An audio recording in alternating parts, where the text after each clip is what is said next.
माहिरा खान और फवाद खान की नई फिल्म नीलोफर दुनिया भर में 28 नवंबर को रिलीज़ होगी। पाकिस्तानी ड्रामों और फिल्मों की सुपरस्टार माहिरा खान और फवाद खान के मद्दाहों के लिए खुशखबरी सामने आ गई। इंतज़ार की घड़ियां ख़त्म हो गईं। फिल्म नीलोफर की रिलीज़ की तारीख का ऐलान कर दिया गया है, जो दुनिया भर में 28 नवंबर 2025 को रिलीज़ की जाएगी। इस फिल्म में फवाद खान और माहिरा खान के साथ मदीहा इमाम, बहरोज सब्जवारी, अतीका ओढो, समिया मुमताज़, नवीद शहजाद, फैसल कुरैशी और गोहर रशीद भी सिनेमा स्क्रीन पर जलवागर होंगे। ये वो लम्हा है जिसका शायकीन बरसों से इंतज़ार कर रहे थे। अब आखिरकार बड़ी स्क्रीन पर इस खूबसूरत जोड़ी को दोबारा देखने का मौका मिलेगा।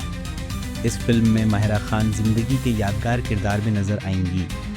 अदाकार फवाद खान प्रोफेसर के किरदार में सिनेमा स्क्रीन पर अदाकारी के जौहर दिखाएंगे, जो इस फिल्म के प्रोड्यूसर भी हैं।